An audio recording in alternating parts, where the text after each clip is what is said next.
The Bank of Canada increased interest rates by 4% last year, and fixed rates hit the highest they've been since 2006 at over 5.5%. But as the Bank of Canada changed their tone, fixed rates retreated at the end of the year, and heading into 2023, fixed rates are now lower than they've been since September, and they're continuing, it appears, to go down. But before we get into all the details, my name is Nolan Mathias, and if you want to thrive financially, this is the place for you. So go ahead, click that subscribe button and hit that like button so more people like you can see this video. And before I go any further into the video, I want to let you in on a little secret. I've been working for the last year on a book called Mortgage Secrets. It's the insider playbook on how to get the lowest rate without getting screwed. And I'm giving it away for free. All you have to do is pay the shipping and handling. So if you want to be the first to get a copy of that book, go to mortgagesecrets.ca. Okay, so let's discuss interest rates and where they're starting out in January of 2023, because they have continued to retreat from their highs in October. And this is largely due to the change in tone from the Bank of Canada and the fact that they have said they are going to make data-driven decisions going forward.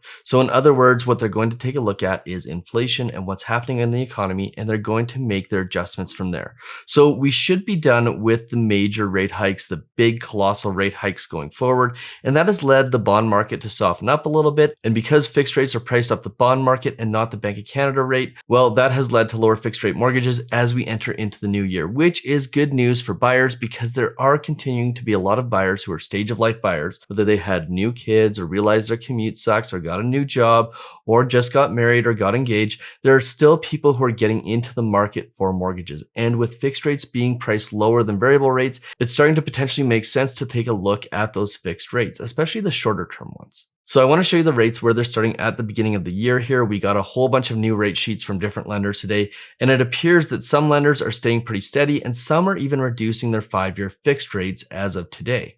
So let's start first and foremost with 5-year fixed rates. These are the full feature rates. So these are the mortgages that you get from lenders that specialize in mortgages. They're lenders that seek A++ clients. So this is the better than the bank client, and they tend to be the lenders that have lower penalties. So I'm talking about places like CMLS, MCAP, First National. These are the places that have better mortgages than the banks because they have to, right? These are lenders that don't have household names, but they specialize in one thing and one thing only, and they can't skate on their marketing budgets and their reputations. They genuinely have to have better products than what the big banks have, which is why they have lower penalties in a lot of cases, which is important going forward because if interest rates do go down, you want to make sure that you've got the ability to date the rate, not necessarily marry it, and be able to pay out your mortgage or transfer it to a different lender in order to get a lower interest rate. So let's start first with insured mortgages. These are now priced at 4.89%. At the beginning of December, they were priced at 4.99%.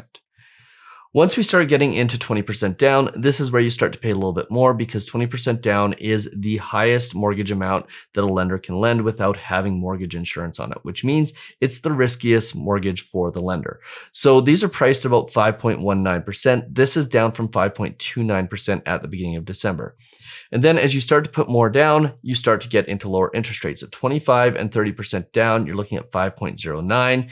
And at greater than 35% down, which represents the point where risk starts to go down significantly, you're getting into the 4.99% range. Now, typically we see the greater than 35% down pricing and the insured pricing pretty similar. That's not necessarily the case as of today, but my guess is that sometime in the next couple of days, in the beginning of January here, these rates will come together. Watch my shorts for updates on interest rates because anytime they change during the middle of the month, that is where we post the updated rates. And then if you're looking at an uninsurable mortgage, so what this means is if you're looking for a mortgage on a property that's valued over $1 million, if you're looking to refinance, or if you're looking for a 30-year amortization, you're looking at 5.24%, which is actually down substantially. This was about 5.54% at the beginning of December. So this is a really good rate compared to what it was. Now, moving on to variable rate mortgages. Again, these are full featured. These are mortgages where you can pay them out, switch to a different lender, and have a very minimal interest penalty, 3 months interest typically on these guys. By the way, I'll tell you all the drawbacks of a discount mortgage in a second here, but basically you're looking at insured mortgages at prime minus 0.9. Now, compared to December, prime rate has gone up by 0.5%. So this is priced about 0.5% higher than it was in early December, meaning that you're about 5.55%, which means you can get a fixed rate mortgage for a lower rate than you can get a variable rate mortgage right now. And our typical rule of thumb, based on the studies of Mosh Milewski in 2001, is that if you can get a fixed rate mortgage for a lower price than a variable rate mortgage, it makes sense to go with a fixed rate mortgage. Now, there is some argument that we are heading into a recession and that rates will start to come down at some point in the near future, which is why in a lot of cases we're looking at shorter term 2 or 3 year mortgages for our clients rather than 5-year mortgages, because we want the ability to get out of those fixed rate mortgages and move around to lower rate mortgages if interest rates do start to come down. Now, moving into 20% down, you're looking at prime minus 0.55, which puts you in the 5.9% range. And if you're putting 25% down, you're at about the same pricing. 30% down, you're getting into prime minus 0.75. And at greater than 35%, you're looking at the same rate as insured, which is about 5.55%. Now, for uninsurable mortgages, you're looking at prime minus 0.2. Now, this is the one rate that has got substantially worse than it was in the beginning of December. At the beginning of December, you could get these mortgages at prime minus 0.5. Now we're at prime minus 0.2. Clearly, there's a lack of appetite from the lenders, from the big banks, for variable rate mortgages on uninsurable properties, which is again those properties that are greater than $1 million or refinances or 30-year amortizations. For whatever reason, this seems to be the type of mortgages that the banks just don't want to do right now. And it makes sense. Over $1 million with a 30-year amortization and a variable rate just doesn't seem to be something that makes a lot of sense at the moment. Now, moving into discount mortgages. So what does it mean to have a discount mortgage?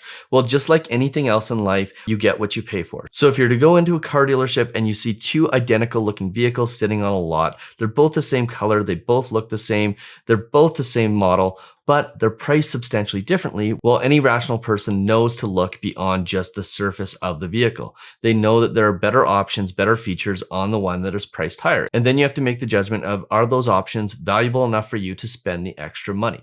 And with a discount mortgage, the same is true. But in this case, you have features stripped away from what is a typical mortgage. So you may have things like lower prepayment privileges, which typically aren't a big deal unless you're trying to pay out your mortgage and reduce your penalty. But the most significant drawback of discount mortgages is that they often come with what's called a bona fide sale clause. And what this means is that the only way out of the mortgage is to sell the property or wait for the mortgage to come up for renewal. Now, that could be problematic in the future here if rates go down, because if you have a bona fide sale clause, what it means is that you can't switch to a different lender and you can't refinance the mortgage, which means you're pretty much stuck with the lender you have. And when you're stuck with one lender, they get to make the rules. You lost all of your negotiating power. So sometimes you get a slightly better interest rate, but you give up all of your negotiating power later on. And this is the type of thing that costs people tens of thousands of dollars. These are the types of mortgages that in 2020, when interest rates went to 1%, we couldn't help because we couldn't get them out of their existing mortgage. They lost all their leverage and all of their ability to pay a lower interest rate. So you have to be cautious here. And typically the difference in these interest rates compared to the full featured mortgage is the equivalent of about a cup of coffee a week. So let's get into them. A 5-year fixed discount mortgage insured is 4.59%. This is about 0.3% lower than what a 5-year full featured was at. And then if you look at 20% down, you're looking at 4.89%. When you get to 25% down, you're looking at 4.79%. At 30% down, the rate's the same. Greater than 35% down, you're at 4.69%, which is a pretty good rate. And then if you are looking at uninsurable refinance over $1 million, you're back at that 5.24% rate. Now, if you're looking at uninsurable refinance over $1 million, those things, well, you're able to get a full featured rate for the same price. So you want to make sure you get the full featured mortgage. With respect to these other ones, you want to make sure that if you're taking a 5-year fixed discount mortgage, you're going to be in that mortgage for 5 years. Now, here's the thing. Most people who think they're going to be in one of those mortgages for the full 5 years are the people who end up not being in them because something comes up in life, maybe a divorce, maybe a transfer, maybe you hate your neighbors and you want to move. And the statistic is that 3 out of 5 mortgages don't make it to the end of their 5-year term, which means there's a greater chance of you not making it to the end of your 5-year term than there is of you making it, especially if interest rates go down. So you want to be really cautious of taking these 5-year discount mortgages because again, you are completely stuck with the lender and you won't be able to take advantage of lower interest rates in the event that interest rates go down. Now, moving into 5-year variable discount rates. On an insured mortgage, you're looking at prime minus 1.15. So that is about 5.3%.